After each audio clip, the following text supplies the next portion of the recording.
Hello friends, welcome to my channel. কেমন আছো বন্ধুরা? আশা করছি সবাই খুব ভালো আছো।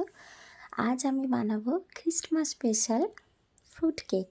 তো বাড়িতেই কিভাবে ফ্রুট কেক বানাবে সেটারই রেসিপি তোমাদের সাথে আজকে শেয়ার করব। প্রথম থেকে শেষ অবধি আমার ভিডিওটা দেখো। আশা করছি তোমরা অনেক কিছু শিখতে পারবে আর তোমাদের রেসিপিটা জেনে খুব ভালো লাগবে। বাড়িতেও তোমরা ট্রাই করে দেখো এই কেকের রেসিপিটা, আশা করছি ভালো লাগবে। তো চলো শুরু করা যাক। এখানে আমি নিয়েছি পরিমাণ মতো ময়দা, আর লাগছে হাফ কাপের মতো দুধ, গুঁড়ো চিনি, সাদা তেল, আর লাগছে বেকিং পাউডার আর ভ্যানিলা এসেন্স। আর এখানে একটা কেক তৈরির মোল্ড নিয়ে নিয়েছি। আর এখানে ড্রাই ফ্রুটের মধ্যে লাগবে কাজু, কিশমিশ, চেরি, মোরব্বা। আর এখানে কাজু আর কিশমিশ আমি গোটাও নিয়েছি একটু গার্নিশিং করার জন্য। তো এই সব উপকরণ দিয়েই আজকে বাড়িতে ফ্রুট কেক বানাবো। তো তোমরা প্রথম থেকে শেষ অবধি দেখো, আশা করছি অনেক কিছু জানতে পারবে।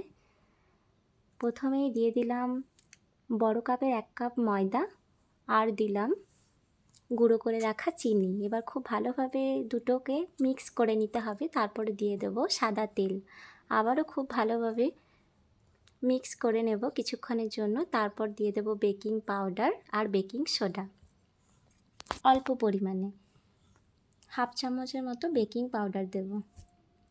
তারপর আবারও কিছুক্ষণ মিক্স করার পর অল্প অল্প পরিমাণে দুধ দেব, ব্যাটারটা যাতে একটু ঘন হয়। খুব ভালোভাবে কিছুক্ষণ এটা মিক্স করতে হবে। তারপর আবারও কিছুটা পরিমাণ আমি দুধ দিয়ে দিলাম, যাতে ব্যাটারটা খুব ভালোভাবে ঘন হয়। খুব ভালোভাবে মিক্স করার পর এরপর দিয়ে দেব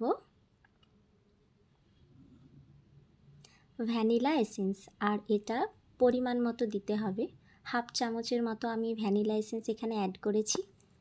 কিছুক্ষণ আবারও খুব ভালোভাবে মিক্স করে নিতে হবে। তারপর এক এক করে দিয়ে দেব ড্রাই ফ্রুট। ড্রাই ফ্রুটের মধ্যে আমি নিয়েছি কাজু, কিশমিশ, আর এগুলো আমি একটু কুচো করে নিয়েছি।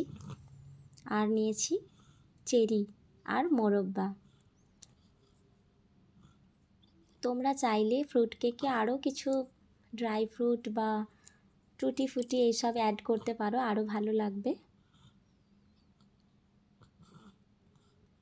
আবারও কিছুক্ষণ সব কিছু দিয়ে খুব ভালোভাবে মিক্স করতে হবে। আর এখানে আমি একটা কেকের মোল্ড নিয়েছি, এটা আমি গোল নিয়েছি মোল্ডটা। তো এখানে প্রথমে বাটার লাগিয়ে দিচ্ছি, তারপর বাটার পেপার দিয়ে দেবো ওপরে। তারপর কেকের ব্যাটারটা আস্তে আস্তে কেকের মোল্ডটায় ঢেলে দিতে হবে। আর এই কেকের মোল্ডটার মধ্যে যে কেকের ব্যাটারটা করে রেখেছি সেটা একটু ওপর থেকে ঢালতে হবে, যাতে কেকটা খুব ভালোভাবে সেট হয়ে যায়। আর আমি যেগুলো গোটা ড্রাই ফ্রুট রেখেছিলাম, কাজু, কিশমিশ, চেরি, মোরব্বা, সেগুলোও আমি ওপর থেকে একটু সাজিয়ে নিচ্ছি, তাহলে কেকটা দেখতে খুব ভালো হবে। এক এক করে আমি সাজিয়ে নিচ্ছি। দেখো বন্ধুরা কত সুন্দর দেখতে লাগছে। এখনই কেকটা তৈরি হওয়ার পর আরও সুন্দর দেখতে লাগবে।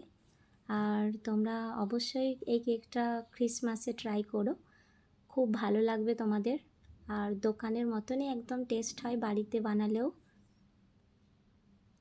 আর এখানে আমি কড়াইয়ের মধ্যে যেহেতু কেকটা আমি করব, তো তার মধ্যে আমি অল্প পরিমাণে বালি কিছুক্ষণের জন্য হিট করে নিয়েছি, আর তার ওপরে একটা স্ট্যান্ড দিয়ে দিয়েছি। তার মধ্যে কেকটা বসিয়ে দিলাম, আর এটা খুব লো ফ্লেমে হবে। প্রায় 30 মিনিটের মতো রাখলেই কেকটা একদম রেডি হয়ে যাবে। এই যে দেখো, আমি একটা ছুরি দিয়ে প্রথমে দেখলাম কেকটা হয়েছে কিনা, একদম হয়ে গেছে। আর কিছুক্ষণ ঢাকা দিয়ে রাখলেই একদম তৈরি আমাদের বাড়ির বানানো ফ্রুট কেক। এই যে থালার মধ্যে এভাবে চাপ দিলেই কেকটা খুব ভালোভাবে বেরিয়ে চলে আসছে। আর দেখো বন্ধুরা, কেকটা কত সুন্দর হয়েছে। এবার আস্তে আস্তে বাটার পেপারটা সাইড থেকে আমি খুলে নিচ্ছি। এবার কেকটাকে আমি উল্টে দেব আর তোমাদের দেখাবো কেমন হয়েছে। দেখো কত সুন্দর কেকটা হয়েছে, আর খুব স্পঞ্জি হয়েছিল আর খেতেও ভীষণ টেস্টি হয়েছিল। এই যে আমাদের বাড়ির বানানো ফ্রুট কেক একদম রেডি। আশা করছি তোমাদের খুব ভালো লেগেছে ভিডিওটা।